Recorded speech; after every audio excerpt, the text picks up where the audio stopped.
Hi, everybody, and welcome. Big smile on my face.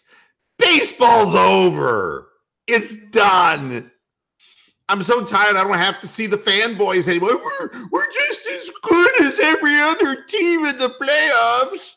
I'm going to bring in an old character that I haven't done in a little while. 8-year-old Timmy Bartholow from Canton, Ohio, who has been 8 years old for 30 years, who is the biggest Indians fan of all, who's had his heart broken so many times. Let's bring little Timmy on the air. And without further ado, little Timmy Bartholow. Hi. God. They did it again to me. They did it again. The goddamn fucking Indians did it to me again.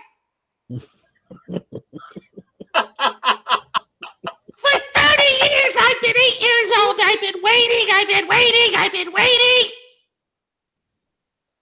And my dad keeps telling me, Timmy, you know, you're going to be the first generation to see the Indians win a World Series. And I sit there. It's been 30 years that I've been 8 years old. Fuck you, Dad. Fuck you. I have to put up with this shit. I swear, you know, I could be playing with Play-Doh or Hot Wheels or something really cool. And instead I want this bullshit on the television set. God almighty, I swear to God. I get my hopes we got you some new Legos. Can you see the pain registered in my face? God, God. It was Michael Brantley's last year. I see him come, I see him go. I swear to God that one after another, the good players go, and Brandon Geyer replaces them. And the only one who doesn't go is fucking Jason Kipnis. I hate him. 4 hours of your life you're never going to get back. More like 40 years. Oh, God. Does anybody have a paper bag? I'm hyperventilating. It was only 40 years. I'm hyperventilating. Easy, Timmy. I gotta think of my dog, Sparky. Sparky. Breathe in. Sparky's dead. He's dead. God damn it, he's dead. He died with me waiting for the Indians to win the World Series. All right, enough. You know, it was Everything. horrible from start to finish. Everything you wanted it to be. The only good relief pitcher today was Miller. The rest of them just stunk up the joint. The only relief the Indians are going to get is if the team is masturbating in the clubhouse. That's the only relief this team is going to get. I swear to God. It's like, first of all, and I'm not going to talk for very long. I let Timmy pretty well spill the beans. And after that, we're going to talk about the Cleveland Browns. But Timmy's been seeing an analyst for 25 years, you know? He still thinks he's 8. And my feeling is this. We destroyed Andrew Miller last year by pitching him 85 innings, you know, in the playoffs and bringing him in constantly and leaving him in for long periods of time. So why not go ahead and destroy Trevor Bauer? Well, I mean, that makes a lot of sense to me. Let's bring in a guy who is quickly coming off a stress fracture and let him pitch 3 days in a row. And, you know, let's not bring in the guy that we traded away our future catcher for, even pitch until he gives up a meaningless grand slam when the whole thing's over anyway. You know, I mean, Brad Hand has to feel he got a hand job in all of this because it's like, but I thought I was the closer. And Francona's like, well, I don't know who the closer is, you know. And suddenly I see this merging of Francona and Shermer. And that is the new legal team that is representing and advertising and sponsoring Moohead Radio. This portion of our program brought to you by the legal firm of Shermer and Francona, guaranteed to lose your case Finito. I mean, Done.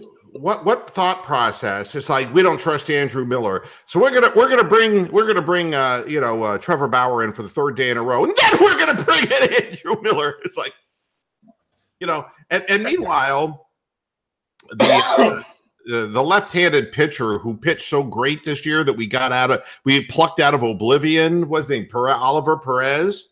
Oliver Perez. He was warming up earlier, but then you never saw him again. Yeah, it's when they brought in Bauer, the bullpen was empty. It's like, I don't understand what I do. What is this, like a Trump-related thing? Is that what this is? I'm a left-handed pitcher. And there was a left-handed batter up. And what did they do? They put Andrew Miller in? Oh, come on, man. Come on. Why don't you just build a fucking wall around the bullpen? Yeah. I mean, I'm sitting there going, everybody who helped us during the course of the year gets fucked in the end. And we just keep relying on Jason Kipnis, and we keep relying on injured Andrew Miller and injured Corey Kluber. We just, it's unfucking-believable. And Francona's going to leave. He's going to retire because of his health. And I would urge him to do it before we sweep him out of town ourselves. What's the use of having a roster if you don't even use it? I mean, can you imagine? It's like, okay, this is the thought process that goes on. I'm stroking my throat again because this is deep thought, folks. This is deep thought. Reach. Keuchel is a left-hander. We have Geyer. I got Geyer. You should do that in the Bronx voice. That 206 average is going to scare the shit out of Keuchel. I just want to go away. I want to go away with little Timmy. Yeah. It's just terrible. Just terrible. Hey, Mr. Moohead, do you think Clevenger, he pitched today, right? For the yeah. Do you think he kind of ate his words when I told you? Do you think he kind of ate his words when I told you what he said the other day about the Astros? He said there's nothing on that team that we don't have. He's like, there's nothing special about them. Nah, look, he pitched well, except he consumed too many pitches. The second that his pitch count ran up, which is a problem with Clevenger, he gave up 3 hits and 1 run, which in 5 innings should be good enough to win a baseball game. But you see, the problem is he ran up too many pitches, and that brought our horrible bullpen into the equation, this unsettled mess of a bullpen that we had. The thing that's amazing is 162 games. You had 162 games to figure out who was your bullpen. And our idiot manager never figured it out. That's bad managing. I'm sorry. You can't go into a playoff series without a plan and just wing it by the seat of your pants. You can't do that. That's just foolishness. Total foolishness. And Clevenger pitched 5 innings, and he struck out 9, but by the time he left, he had close to 100 pitches, and he was done. That's it. I mean, he did what he could do, and he held them off as best he could. But, of course, the team didn't score. And only, basically, Lindor hit 2 home runs in the series. But, I mean, Jose Ramirez now is just you're wondering if he is, I just wonder what happened to him. Yeah, he's been horrible for 3 months now. I mean, since the All-Star break, he hit 200. I don't know what happened. And this is not the same guy who was able to go opposite field and just take the ball wherever it was pitched. And he never had a problem hitting breaking balls in the past. He's pulling off everything. I don't know what happened to him.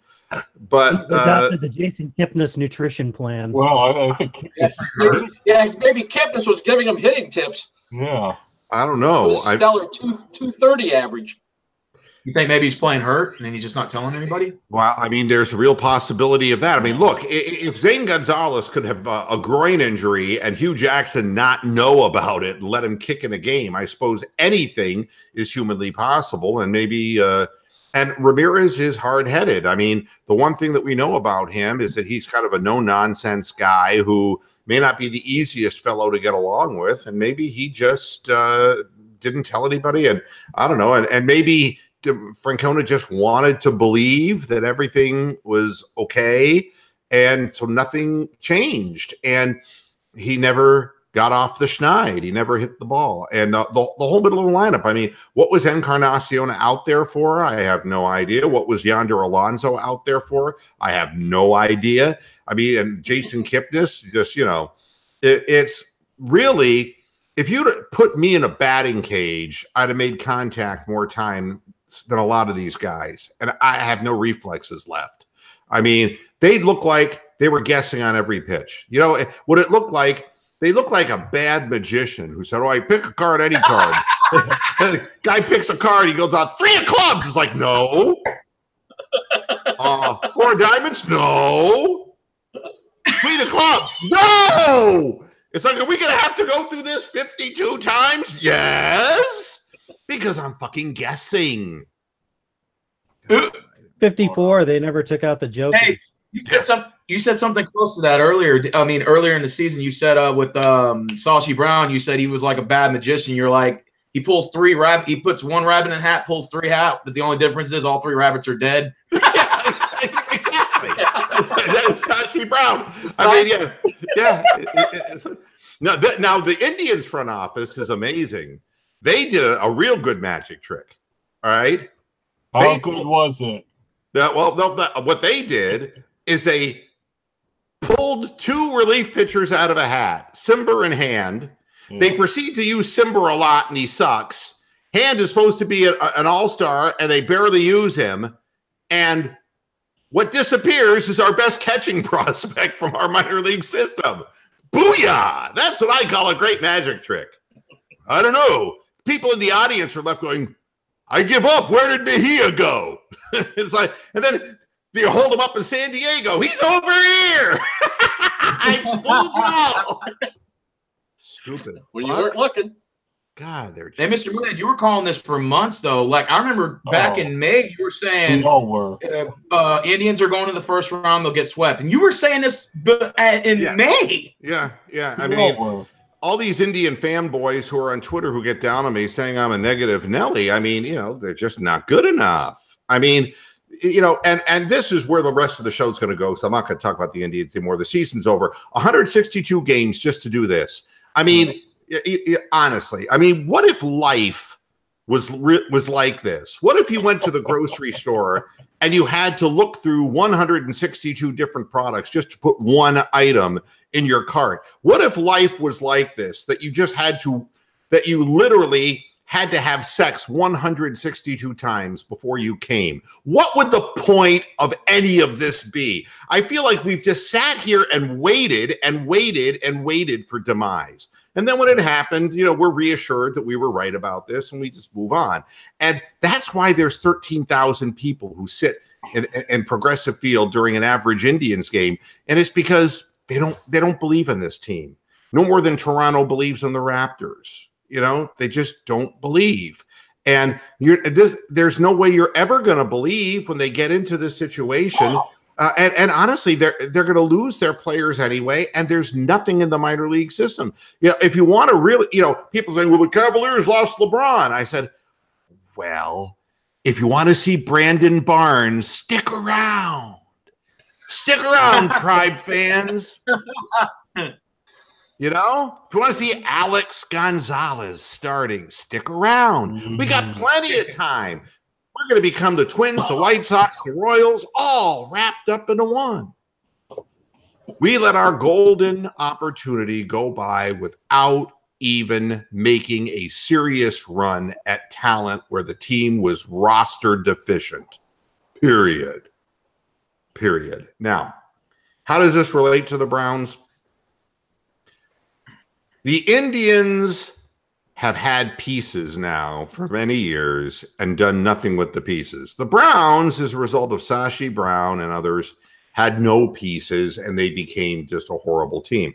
Once we got a professional person as the general manager, we were this far away, and now we're like this far away. And then with Baker, we're this far away.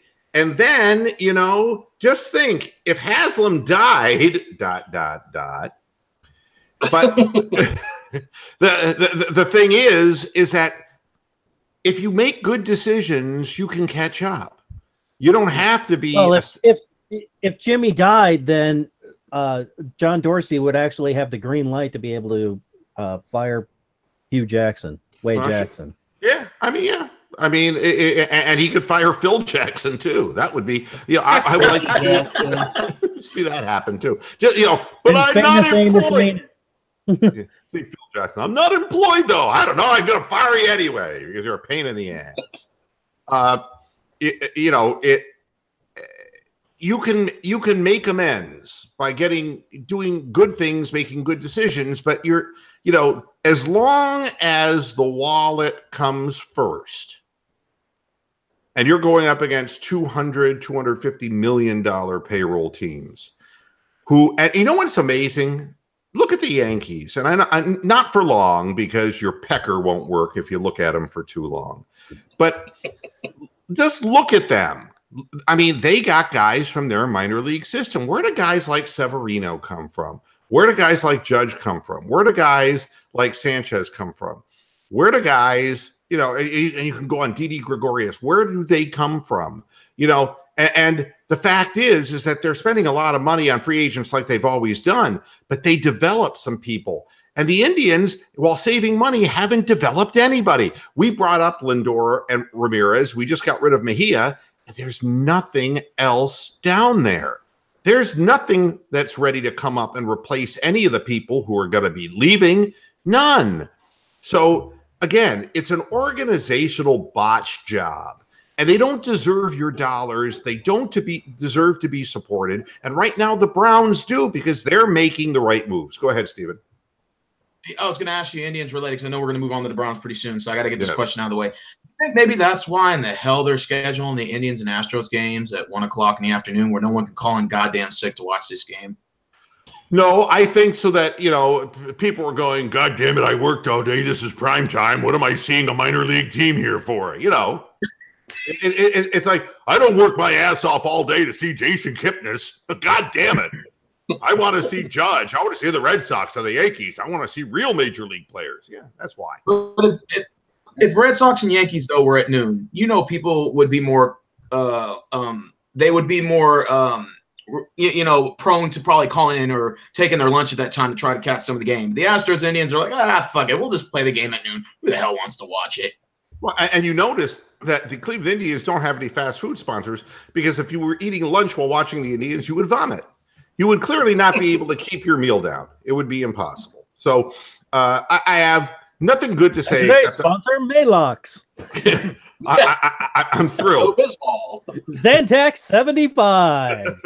I'm thrilled that baseball season's over. It goes on too long as it is, and the Indians didn't deserve any more than what they got. Now, let's go on to the Browns because there's plenty to talk about in the wonderful world of football. And I'll go to the chat room and say hi. The Ohio Norseman, Hugh Jackson on the injury reserve list next week. Yeah, I saw that. Thank you. Thank you very much. Let's say you see who all's in the chat room. Some of my friends. Mark Jones. Hi, Moo. You called it Astro sweep before the series started. The Indians were dominated in this series. Yes. The Astros were a dominatrix and we were her bitch. Okay. Let's see who else is in the chat room. Nobody. They all hate me. Brian Baylark. Going to talk football again. Brian Baylark is saying, who else found it was weird when the Browns won that game? A player on the sideline picked up Wade Jackson. What was that look on his face? Well, Wade had shit his pants because he was utterly stunned. The one who was stunned was Baker Mayfield. Somebody was trying to congratulate him. He had a blank look on his face like, What? We won that? Yeah, that little faggoty ass kick went through? That was the look on Baker's face. He had that same look when he was at Oklahoma. He's got that boomer Sooner in him. Oklahoma, as much as I hate them because they're in my Big 12, I'm a Texas Longhorns fan. He has that Oklahoma Sooner swag to him, and he might bring that to the team. Yeah, well, you probably heard this, that Stephen. Your Texas team took care of the last Stoops over in Oklahoma. They fired him. Yeah, I saw that. Defensive coordinator. Yeah, they've give up 45 to Texas. And we almost choked it away too. But you know something, Stephen? Somewhere I think, what was his name? What was Strong, the coach's first name? Charlie Strong. Charlie Strong, is that his name? Yeah, Charlie. Yeah. You know, it's amazing how addition by subtraction works. You know, I think Mac Brown was the last time in Texas was a successful program, and then, you know, and that's the way it kind of works, you know.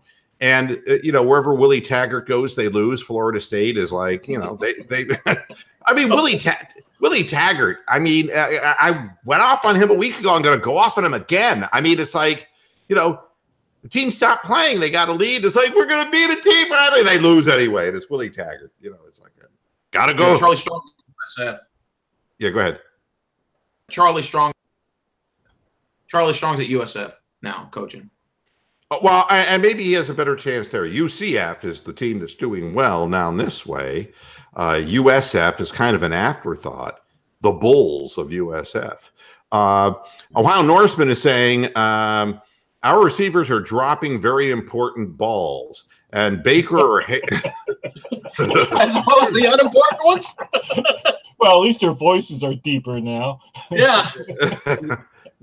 Hey, you forgot Sideshow Bob coaching at Florida Atlantic. Who's Sideshow Bob? Kiffin. Oh, Lane. Wrong Lane Kiffin, yeah. God almighty. I haven't heard that name in, well, a long enough time that I'm happy I haven't heard it. Bryant Baylark says, I'd really like to have Mangini back, or would you'd rather have Mangini's back? Well, what are you? Brian, you don't want Mangini back. Is he even alive? Is he alive? Mangina. Yeah, fucking Mangina. And I don't even know. I mean, he's a bobblehead on FS1. Oh God. Yeah. Okay. He's doing some sort of football preview show or post-game show or something. World coaches go to die, I guess. Yeah, one thing you cannot do, you know, the receivers, if they're running after the catch, if they do catch the ball, you can't expose the ball. Can't expose your balls, yep. Well, except for Brett Kavanaugh. You get on the Supreme Court, you can do that, but not if you're a receiver. Or Keith Ellison. Look, I only talk about people who've been nominated and elected. I don't talk about people who have gone nowhere at this point in their lives. Baker or Haley Haley is calling shit plays, which some of my Steeler friends complained about the same thing with Todd. Well, you know, first of all, you're brave to admit you have Steeler friends, and I really hope that they come out of their comas very soon. The play calling is suspect, to say the least, and we're not seeing anything because it's such a feel-good moment for Huey. I mean, do you see the look of joy, of pure joy? That's the look of a man who's just pleasured himself. That's the look of a man who figures he's bought himself the rest of the year as head coach of the Browns. That's what that is. And I'm not real overjoyed about Huey, and I'm not overjoyed about Haley still. You know, I've had a bunch of time to think about the game, and, you know, this is all going to come back to bite you. And the truth is, I went to start reading because Steven sent me a video of two Ravens fans, right? Oh, yeah, that's hilarious. Oh, yeah, Ravens Red Zone. Yeah, is that who? Crow. The Browns Crow, is that what they call it? You know, I don't know what the video made reference to me, not by name, but they said, I think that I'm a lunatic because I was convinced the NFL is what was the word they used, Stephen? They call you the wacko. The wacko guy, okay? Because I'm convinced that the NFL has some kind of a hard-on against the Browns, which, of course, wasn't at all substantiated yesterday.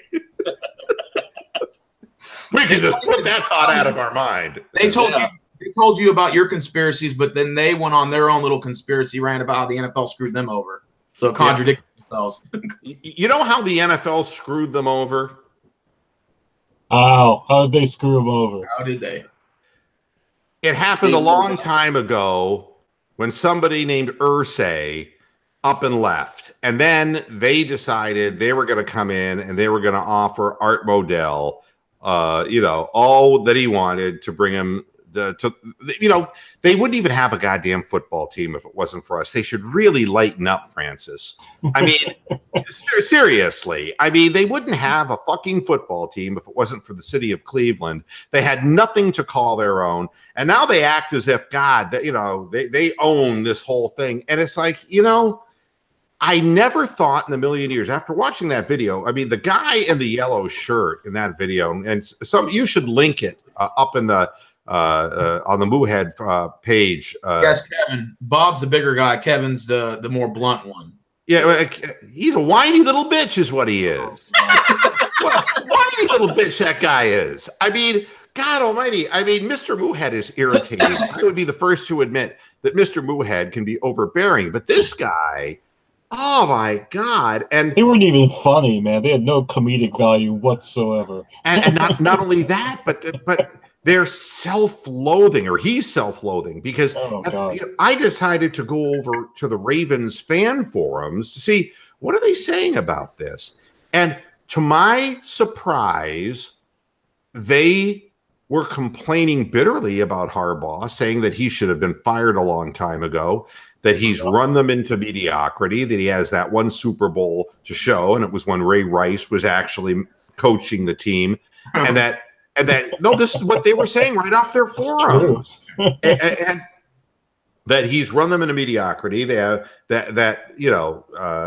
they've done nothing to upgrade positions. The quarterback position's gotten old and stale.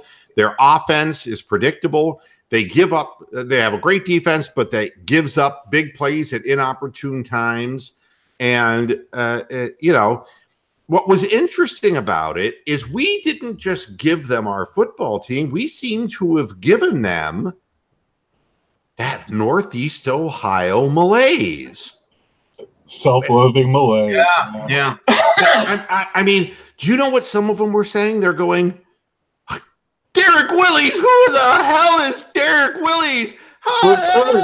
We're cursed. How the hell is that pass completed? How did we not sack him? And I'm just sitting there going, God damn it. That sounds like us. Well, you know what? The most pathetic ESPN 30-30 that I've ever seen was not the Believe Land one. It was the one that highlighted the Baltimore Colts marching band, the band that played on after the fucking Colts left. And it is incredibly pathetic. So, I mean, he obviously have hit a nail on the head with this comment, man. Well, and I wonder what the hell they would say about we could shift them 40 years ago when they had Burt Jones and he was getting the shit beat out of him by the Oakland Raiders. Yeah, but that was really their team. That's the thing that's really funny about all this to me. That was really their team. They got dumped for Indianapolis, for God's sakes. That's right. I mean, but that was the lineage of Johnny Unitas. That's the Baltimore Colts. That's the John Mackey and and right up through the 70s with Burt Jones. I mean, that was their team. What they're crying about today wasn't even their fucking team. They're the Cleveland Browns, and now they got exactly what they were hoping for. I mean, Art's revenge from the grave, that rotting corpse of a prick. I mean, they got what they wanted. And now all good things come to an end. So it is with the wildwood weed. Everything in the end comes to an end. And the Ravens, what I see is the Browns are ascending and they have young talent, and the Ravens have gotten old and stale. Flacco was slow. He doesn't move in the pocket like he once did. And they don't have that fearsome receiver. They had a receiver that a rookie who's wet behind the ears shut down pretty much the entire game. Now, Denzel Ward's a fine young rookie, but he's still, wet behind the ears by NFL standards. They don't have a big game breaker. They don't have a guy they can give the ball to, a Jamal Lewis, or a guy who they can give the ball to and get the big yardage when they need to. They have problems. And those problems were kind of hidden with that 3-1 record. And the fact that they beat Pittsburgh, folks, wake up. The Steelers may have beaten the Atlanta Falcons, but you know something? I mean, let's put it this way. Maybe Brett Kavanaugh was able to overpower a woman on a bed, but the Atlanta Falcons couldn't even do that much, okay? The Atlanta Falcons are not a good football team. They have no defense whatsoever. And if Pittsburgh wants to, go ahead and say, we're over our problems, maybe they are, maybe they aren't. Yeah, they're the Huma Abedin of the NFL. Yeah, all signs by my eyes say that the Steelers really aren't that good because they tied us and they lost to the Ravens and got beat up bad at home 26-14 by the Ravens. So, and what this tells me is if the Ravens beat the Steelers and we tied the Steelers and we just beat the Ravens, hey, this is kind of a toss-up going here. And it would not have been beyond the stretch of imagination if the Miami Dolphins didn't have Ryan Tannehill, and if the Miami Dolphins basically didn't still play that "We Are the Miami Dolphins" song from 1926, if those things were all the case, and they would have kept their lead and kept their composure, Cincinnati would have been 4-2, and they would have been they would have been 3-2, and they would have been right there with us. Okay. There's not much separating our division. There isn't, folks. Well, there's people in Columbus, Ohio, that are already hyping the Browns versus the Bengals. Can you believe that? The Battle of Ohio's back. They got to bring Don Criqui back one more time. This is the formaldehyde Don Criqui. We're back. The formaldehyde head in the jar. The Futurama head in the jar. Don Criqui. They're both still alive, Criqui and Trumpy. Can you believe it? They're like in their 70s. Yeah, I mean, I remember the last Battle of Ohio. He was 30 fucking years ago. No, I mean, serious. I remember Cricky's last broadcast on that Browns game, and it was like he'd lost his vision. He had cataracts. It was like, where's the ball? It was just there a minute ago. Come on. And he's staring at, the jumbotron, trying to make things out. It was really unfortunate. Hey, Mr. Moohead, doesn't the Ravens have themselves to blame in the second half for what I told you? Felt like they were toying with the Browns?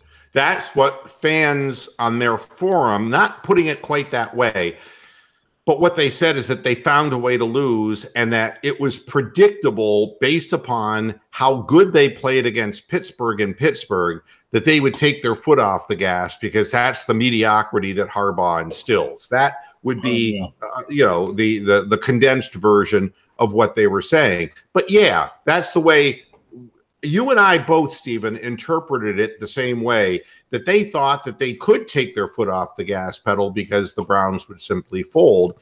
And that's a sign of a losing team. And look, the Steelers aren't that good. And there's problems surrounding that organization. And, now there's obviously a disconnect between the fan base and what's going on with the Ravens. And the Bengals, really are the Indians. They go out in the first round of the playoffs and lose. So, they are basically that group of guys. You never know when Andy Dalton will wake up from that dream and, basically Marilyn Monroe and his dream will turn into Ron Jeremy and something really ugly will happen with the Bengals. I don't bet on the Bengals finishing strong. I've seen teams start this good. That doesn't mean anything to me. That doesn't mean anything to me because one loss or one bad hit to Dalton, you're always one step away from something not so good. And wasn't it the Chiefs? Wasn't it the Chiefs 2 years ago that started off 5-0 and ended up like 9-7 or something? Yeah, it happens.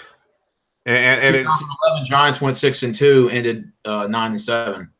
It happens when a team really appears to be overachieving, and the Bengals, I don't know what, I haven't really turned my attention toward them all that much, but they're in a good place right now, but that doesn't necessarily mean that's where it's going to stay. But I see the Central, or excuse me, the AFC North. This is me, I'm an old guy. The AFC North as being those goddamn Oilers. Yeah. What was the name before that? The division name before the Central? There was a name when we were back in the NFL. Trivia I question. thought we were always the AFC, I thought we were always the AFC Central. No, he's saying before the AFC, NFC. No, he's saying before the branch off. Just when it was before the merger. Yeah. You know it? Let me see. We were in the NFL then. Yeah, the East. Right. Yeah. It was the Century Division. Oh, really? Century Division. Wow. Had the Cleveland Browns, New Orleans Saints, Giants, Steelers, and Cardinals. What league was this in? That was when we were in the NFL in 1967, 68, 69. Oh, that's the when merger. Merged with it. Oh, okay. Yeah. Before the My merger. Oilers were in the AFL before, and we won in 60 and 61. Yeah. So that was back when we were in the NFL. Yeah. Well, I see it's competitive division, and it's still wide open. I mean, we could easily be 3-2-1 after next week. Now, I'm not suggesting that the Browns are going to win the division, but thank God we don't have wife-beating Warren Moon to worry about. Oh, God Almighty!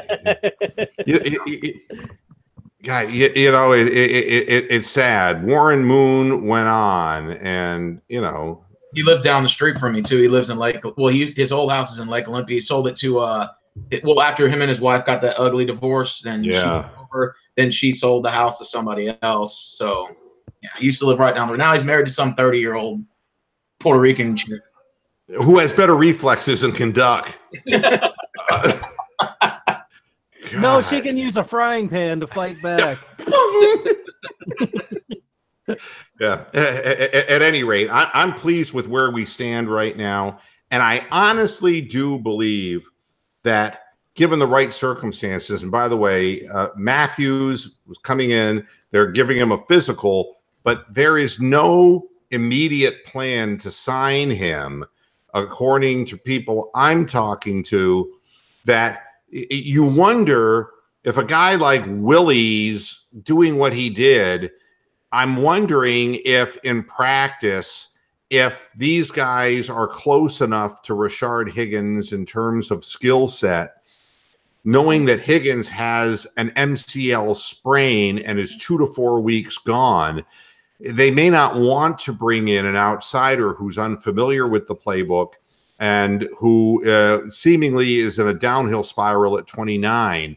They may well stick with what they have. And I have a feeling that's what they're going to do, because if they feel they're going to get Higgins back in 3 weeks, why mess with this whole thing?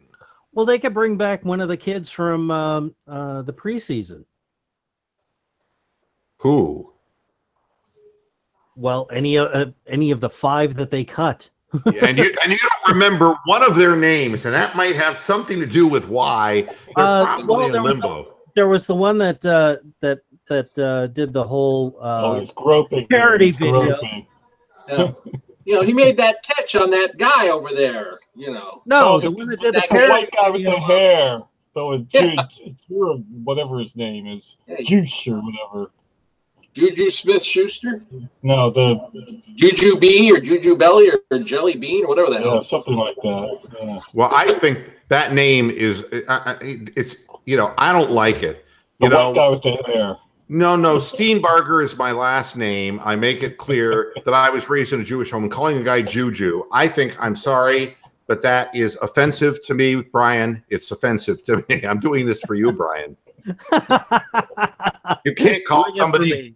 I mean, why don't you he's black and his name is Juju. Why don't you call him Jew Boy and make it doubly offensive? Oh, God. Yeah. Somebody actually made a comment on the yesterday's show and said, how about more analysis? All right. And less of this childish, he goes, you're embarrassing. It's embarrassing the way you carry on. There must be somebody from Cleveland.com wants you to write their stories for you. How long was he on here before he finally came to that conclusion? Well, that's the thing that's interesting. I mean, I don't. Hey, if you could smell the sauerkraut, that was probably Mary Kay cabbage for brains. Why is it when I go into that whole thing, I start thinking that I'm that Martin Short character? Who is the talk show host? Oh, the fat. He's a fat, obnoxious guy who doesn't even know anything about. He always talks like this. Jiminy Glick. Yeah. Why do I think? Jimmy Glick. Yeah. It's like I just went into it and I realized what I was doing, and it's like, I can't do it now. I can't do it now to save my soul, but I catch myself Jiminy Glicking every so often. It's really, but if you want, so I was nice to him. I responded to him and I said, if it's, real cut and dry analysis that you're looking for, I can make a couple of suggestions for you. The first, it would be a psychiatrist, because that would cut and dry. That's Freudian analysis is going to be as sharp and clear as you're going to get. And, a guy like, why would you come to a show called Moohead Radio and think that it was going to be hardcore analysis? You're not here to fucking help people with their fantasy teams, are you? No, the host is a fucking cow. The host is a fucking cow. What did you think you were getting, even the Pick'em show was a complete nonsense, so there you go. God, could you imagine if you'd have heard one of those? If I'd have gone into, and look, dead Frank Gifford and dead O.J. Simpson joining me in the box. Put that knife away. Knife down. Yeah, can you imagine? Can you imagine Skip Bayless with the black cow of death? No. Probably scare Shannon Sharp, but that might be worth watching. But Tony the Cap is in the chat room saying the next 5 games versus the Chargers at Tampa. Now the thing is, they've got Jameis Winston, which is interesting because they're going to be better, I think, in the long run with Jameis Winston than the up and down Ryan Fitzpatrick. But the problem is, are they going to find stolen towels from hotel rooms? At Pittsburgh, or is he going to punch another Uber driver? Exactly. So at Tampa, at Pittsburgh, and Pittsburgh's going to be psyched up for that one. But that you want Baker out there. You want Baker to experience that. And be careful when you go to the bathroom on those days. Absolutely. Then versus KC, versus Kansas City, and versus Atlanta. Unfortunately, Atlanta might have some of its shit together by then because they're 1-4 and not good. Kansas City is unbeatable. I would say of those games, we could beat the Chargers, and we might have a chance against Tampa. But but again, if you're looking at, if we were to win 2 of those 5 games, we would be 4-5-1. And look, if we're going to be around a 500 team, God, that would just be so good. Yeah. Based on where we're coming from, that would just be so good. And what I was thinking about, while I was taking a shit this morning, how was it? Long and arduous. Thank you. Everything come out okay? God, as a matter of fact, I got up and looked in the bowl and said, God, I did that. Felt like Rembrandt. It's amazing how one guy, and Baker Mayfield's the one guy. It's remarkable how he can take an offense which is clearly overmatched and clearly not a good receiving core and moribund. Yeah, clearly not the best running back in the world in Carlos Hyde, but how belief can make things better. It's just amazing. And now you see, like being lost to the desert like a nomadic tribe when we had no leader, no quarterback all these years, how that contributed to the demise of the organization. And it is staggering to think that one, 20, what is Baker, 22, 23 years old? 23. Yep. One 23-year-old kid can turn around the fortunes of a team, but that's exactly what we're witnessing. And but you got to remember, he said that at the combine. I'm sorry? You got to remember, he said that at the combine. He did. If anybody's going to turn around that franchise, it's going to be me. And you know something? It's interesting because Johnny Manziel said, "Let's wreck this league," and sure enough, players started kneeling. Players started kneeling. Brain damage became greater, and the league has been wrecked as a result. Now he's trying to do the same thing up in Canada. No, he's done in Canada. I don't even know what he's. Somebody should look into the exact birthday of Baker Mayfield and also the exact announcement of when Art Modell moved the team, and see whether it's the same day, because that would be 1995. Maybe there's something creepy going on there. Now, Brian Baylark is saying Juju is better than Clinton Dix, and that's true. I mean, if you beat him on a pass pattern, wouldn't you turn around and go, "What's so funny now, biatch?" I mean, he probably hears that all the time. Yeah. Who is Bryce Treggs, Tony? I don't know. Bryce Treggs, remember how last year when we hyped him up to be a great wide receiver? I don't even remember Bryce Treggs. I remember the great Armand Smith, but he was a running back. So yeah, Armand Smith, I remember that. And of course, Ben Gay, I remember that. Devon Bass, well, I mean, we know what happened with that. He had emotional problems. Yeah. Recent Browns memory wide receivers. Yeah, what's the guy that ran over those people in Miami? I've forgotten his name. The guy that got done for killing people in his car. Oh, jeez. Yeah, it's a tough one. I've forgotten. He was here for like a half a month. There was Ray Caruth who shoved his ex-girlfriend in a trunk of a car and killed her. Who did? Oh, Ray Caruth. Ray Caruth, Carolina. Yeah. And he ended up hiding in the trunk of a car. Oh, Mayfield was born April 14th, 1995. Yeah, so he's an Aries. Yeah, he's 20. And 1 day from a tax deduction. Yeah. Browns moved in 95, right? So they started the 96 season in Baltimore? Yeah, they left in 95. Okay. I mean, and Tony's stating something obvious, but it is striking. The team is 0-4-1 with Tyrod Taylor. And, that's the other thing I want to talk about regarding the Browns. All of the stories right now are pretty feel-good coming out of the Cleveland press. But was Tyrod Taylor the backup quarterback yesterday? I know, there's silence. I'm being met with the same silence. I have no idea. Nobody had any idea. When was the last time? I saw Drew Stanton was dressed, so I don't know. I saw Stanton talking with Mayfield on the sidelines after the pick, but I did not see Tyrod Taylor, and nobody's talking about Tyrod Taylor. I mean, his name isn't being mentioned. At no time is Tyrod Taylor stepping up and saying, "Boy, what a good job, Baker Mayfield's doing." He was not shown on the bench during that entire game. He was not shown during that entire game. It's right. The audience is saying Dante Stallworth.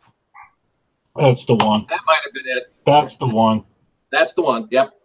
That's the one. That hit somebody with his car or whatever. He killed somebody in Miami. I have a nickname now that I'm going to ascribe to Tyrod Taylor. He is the man the man that time's forgotten. That would be, I said that he should have been dealt off to the 49ers how many weeks ago? Well, I'm not so sure. Look, they look terrible. The 49ers look terrible. CJ Beathard is not a Beathard of fresh air. And it's the bottom line. More like Bobby Beathard. Yeah. They called him Bethtard. They gave him a nickname Bethtard, as in retard, but Bethtard. Oh, that's not really nice. That's nasty. No, they gave him that name, though, Bethtard. And Tony is saying that Tyrod was the backup and Drew Stanton was on the inactive list. But, it's hard to imagine how that name has just completely, they have to be shopping him. I mean, the fact that name doesn't even come up in a single article, not even like whatever happened to. I mean, Tyrod's stock has dropped quicker than Enron.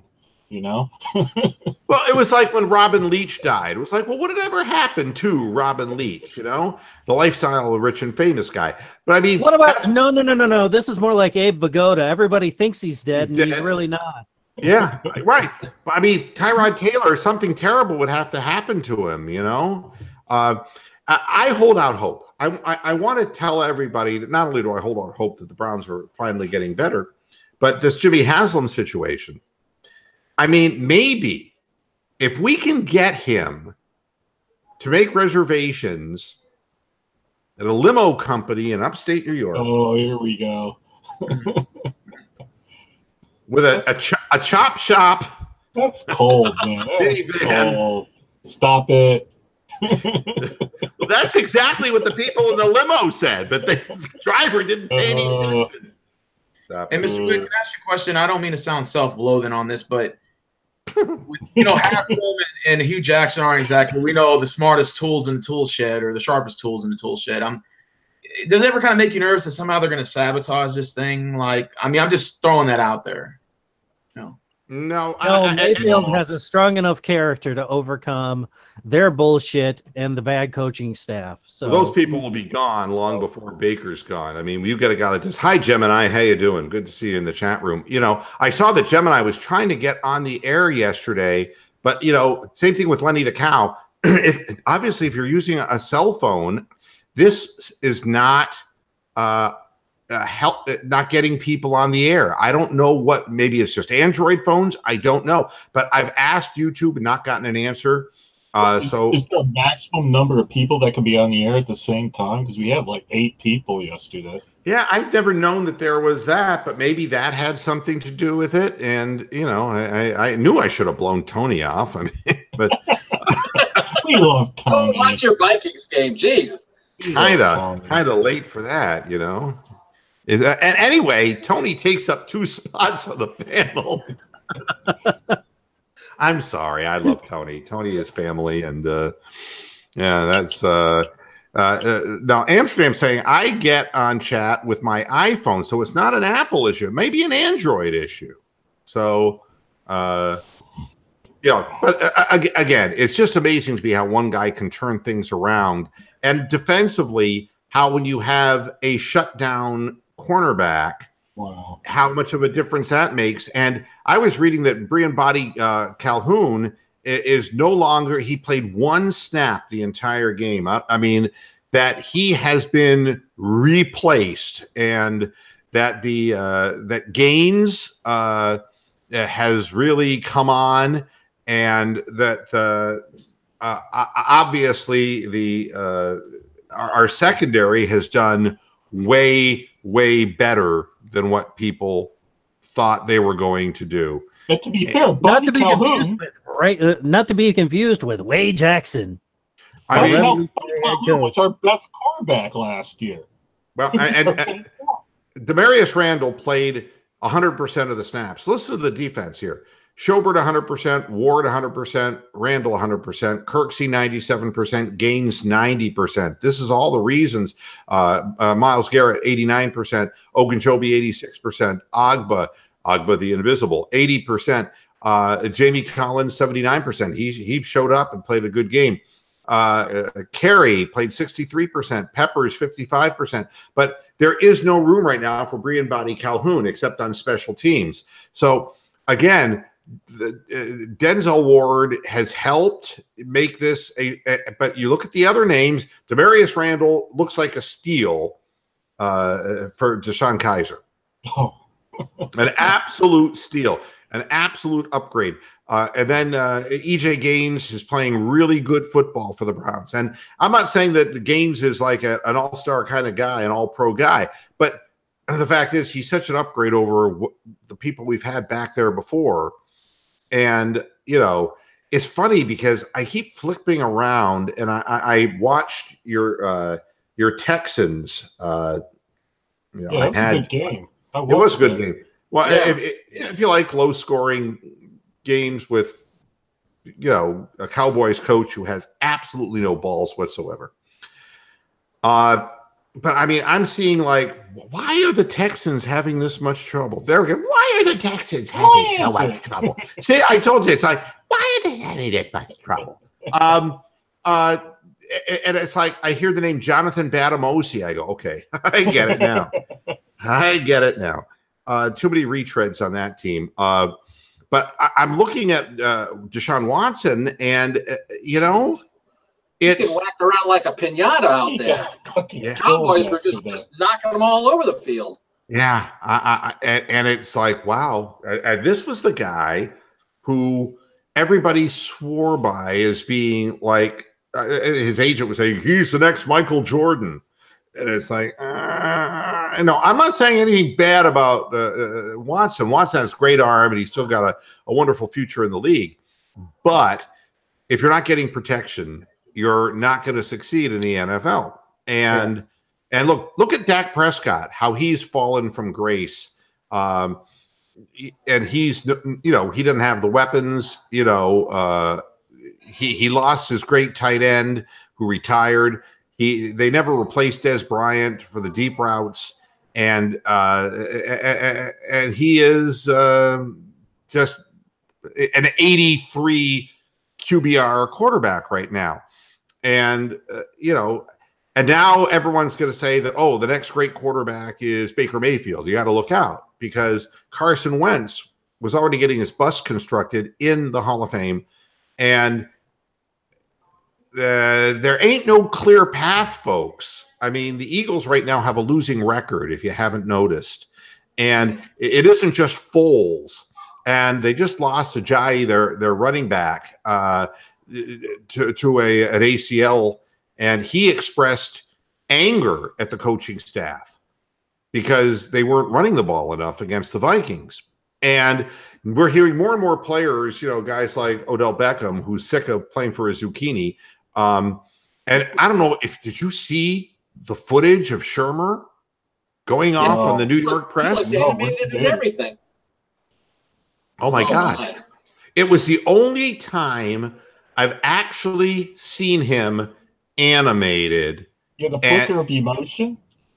It was weird, man, because they were asking him about the comments that, Odell Beckham had made. And he said, we've taken it. And he had this anger in his eyes. And he goes, we took care of this in the locker room. This is not going to be discussed. It's over. Finito. I mean, and it was like, whoa. Well, there's a guy who's close to losing his fucking job. Did he all go unibrow on that one? Did his eyebrows meet in the center and all that? He furrowed brow. He was. And you couldn't even see the puppet strings on him. Wow. But I was going to say you should look behind the podium just to see if Marin's hand is up his ass. Yeah, the great Oz. What I believe is when you see a guy that close to the ropes, you have to finish him off. And the next question should have been, okay, you fucking zucchini, you did this in Cleveland. Now you're doing it in New York. Don't blame it on us. And that would have just total implosion. But, there are a lot of calls around the league that aren't making a lot of sense. Norm Crosby looked more like Bing Crosby. Bill Cosby? Except none of them went straight down the middle. I mean, I missed 4 field goals and 1 extra point, and he had made 9 of 10 to start out the season. I mean, what is it with the kicking? A lot of kickers having problems this year. Mr. Moohead, did you see Michael Bennett made that tackle on the legs to Cousins, and they called him for roughing the passer? No, I believe damn near anything. And Did you not see that? No, I didn't. I haven't seen all the highlights from the games, and I kind of stayed close to home with the Cleveland game. And I did watch like I said, I did watch your Texans last night. I kind of walked away from the afternoon games because the show went on so late yesterday. The postgame show was an hour and a half long. So big show. It was a good show. Yeah, but by the time I got there, it's like, oh, we're already into the second half of the games. I'd missed the first half of the games, and I really wasn't all that interested. None of the games were like can't miss kind of games. What's the game tonight, by the way? New Orleans and Washington down in the Superdome. All right. Drew Brees is like 200 yards away from passing Peyton Manning for total yardage. Wow. Well, it's perfect timing for that. There's a guy who deserves credit, and so he'll get his look on national television. But not bad for a guy with a rebuilt shoulder. Yeah. Now, what I want to do is get off the air, and the reason I want to get off the air is because the Cavaliers are on at 7:00, and I do want to watch that because I like the up tempo. I like watching Colin Sexton because I'm keeping a very close eye on this young man to see what he's doing, whether the shooting that he's doing well from the perimeter is an illusion or if it's a reality. All right, I want to kind of get a look at that. So I'm gonna. One question, Mr. Moohead. Y'all play the Raptors on Wednesday, and we won't have a show till Friday. Can you tell me what you're going to expect? How do you think the outcome's going to be for that game, real quick, in like 10 seconds? Are we talking about in Toronto or in Cleveland? I think it's in Toronto, right? Or is it the one in Toronto? That's a regular season game, isn't it? Yeah. Okay. We're not in regular season yet. We're a week away from that. Yeah, I say that the Cavaliers in preseason, anything can happen. The regular season, they're going to lose. I mean, and Jetty Osman should dribble the ball as little as possible because, by God, he's bouncing. He looks like a fucking Duncan yo-yo. He's going to do around the world. He's going to, he's going to walk the dog. It's like, I don't want him handling the ball that much. All right. I got to get out of here because I want to watch that game. No problem. All right, guys, thanks a lot for joining me. As always, you guys are the loyal panelists, and I appreciate it. I invite you to come back on Friday. We'll be talking Browns, man, big time as far as pregame analysis against the Chargers. I'm going to be doing my homework all week about the Chargers and maybe have something intelligent. It was good, man. They pounded the Raiders yesterday. Yeah, well, everybody except us pounded the Raiders. So thanks a lot for tuning in. Back again on Friday with the Browns pregame analysis. Until then, hasta la vista, Pastor Heads. Good night.